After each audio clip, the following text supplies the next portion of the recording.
Cinema వాళ్ళని ఎంత వేధింపులు చేశారని కేటీఆర్ ని ఉద్దేశించారు. అవునండి, ఆయనకు మంత్రిగా ఉన్నప్పుడు అహంకారంతో మదమెక్కి ఎంతోమంది సినిమా యాక్టర్ల జీవితాలతో ఆడుకొని ఈరోజు వాళ్ళని డ్రగ్స్ కేసులో ఇరికిచ్చి ఆయన మాత్రం పక్కకు తప్పుకొని ఈరోజు ఎంతో మానసిక వేదనకు గురయ్యి ఒక విధంగా ఈరోజు నాగ చైతన్యకు విడాకులు అవ్వడానికి కారణం కూడా కేటీఆర్ గారే. నేను ఓపెన్గా చెప్తా ఉన్నాను.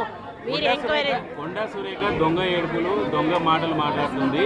గతంలో ఫోన్ ట్యాపింగ్ సంబంధించి హీరోయిన్ల ప్రస్తావన మాట్లాడారు కదా, అప్పుడు ఆమె మహిళ కాదా, అప్పుడు ఆ మనోభావాలు దెబ్బతిన్నట్టు ఎందుకు మాట్లాడలేదు? ఆ రోజు కూడా మాట్లాడినా ఫోన్ ట్యాపింగ్లు చేశారు అనేటువంటి విషయంలో కూడా నేను మాట్లాడినా. ఆయన వినకపోతే ఉంది అని చెప్పి వాళ్ళ మనోభావాలు దెబ్బతీశారంటున్నాడు. ఫోన్ ట్యాపింగ్ అవును చేసింది ఎవరు? మీరే కదా. మీరు చేయడం అనేది తప్పు అని చెప్పి మేము బహిర్గతం చేశాం కానీ పేర్లు చెప్పలేదు కదా.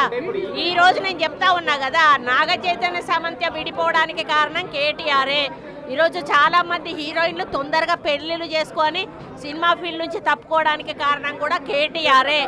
ఆయన ఆ రోజు మత్తు పదార్థాలకు అలవాటు పడి వాళ్ళను కూడా మత్తు పదార్థాలకు అలవాటు చేసి రేవ్ పార్టీలు చేసుకొని మదమెక్కి వాళ్ళ జీవితాలతో ఆడుకొని బ్లాక్మెయిల్ చేసి వాళ్ళను ఇబ్బంది పెట్టినటువంటి వ్యక్తి కేటీఆర్.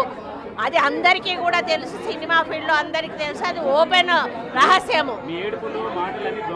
ఎందుకండి ఎందుకేడు దొంగ మాటలు నా మీద వ్యక్తిగతంగా నా క్యారెక్టర్ అసోసియేషన్ చేసినప్పుడు నేను ఎందుకు దొంగ ఏడుపులు ఏడుస్తాను?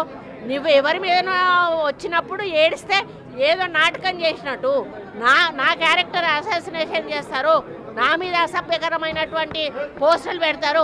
సిగ్గు లేకుండా మీ భారతీయ రాష్ట్ర సమితి పైన పేరు ఉంటుంది, అకౌంట్ పేరు, కింద మీ ఫోటోలతోటి కామెంట్లు ఉంటాయి. ఇవన్నీ ఉంటే అట్లీస్ట్ కొంచెమన్నా మనసున్న మనిషిగా హరీష్ రావు గారు ఒక ట్వీట్ చేశాడు, నువ్వు మనిషివేనా అసలు? నువ్వు ఒక తల్లికి పుట్టలేదా? ఒక భార్యను చేసుకోలేదా? ఒక బిడ్డను కనలేదా? నువ్వు మనిషివి కాదా? పశువువా? నువ్వెందుకు రియాక్ట్ అవుతలేవు? మీ భారతీయ నువ్వు ఒక వర్కింగ్ కమిటీ ప్రెసిడెంట్గా నువ్వు రియాక్ట్ కావాల్సిన అవసరం ఉంది.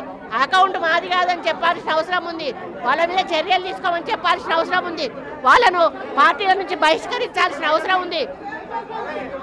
మూడు అకౌంట్లు దుబాయ్ నుంచి జరుగుతున్నాయండి. 3 అకౌంట్లు ఇక్కడ నుంచి జరుగుతూ ఉన్నాయి. ఇది కొత్త కాదు. ఆ రోజు నుంచి విజయలక్ష్మిని చేశారు, సీతక్కని చేశారు, ఈరోజు నన్ను చేశారు. అసలు దానికి పద్ధతి పాడు ఉందా అని అడుగుతా ఉన్నాను. మీకు మనుషులకున్న అనుబంధాల గురించి సంబంధాల గురించి ఏమైనా అవగాహన ఉందా అని చెప్పి అడుగుతా ఉన్నాను.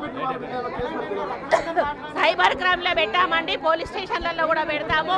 పిసిసి ప్రెసిడెంట్ గారిని కూడా పెట్టమని కోరాను. అదేవిధంగా మరి వాళ్ళ మీద చర్యలు కూడా తీసుకోమని చెప్పడం జరుగుతూ ఉంది. కాకపోతే ఇది మాకు వచ్చేసి నాన్ అవైలబుల్ కేసు, దానివల్ల వాళ్ళు ఇంకా రెచ్చిపోయే అవకాశం ఉంటుంది. కాబట్టి ఇక ముందు జరిగితే మాత్రం దీన్ని సీరియస్గా తీసుకుంటామని హెచ్చరిస్తా ఉంది.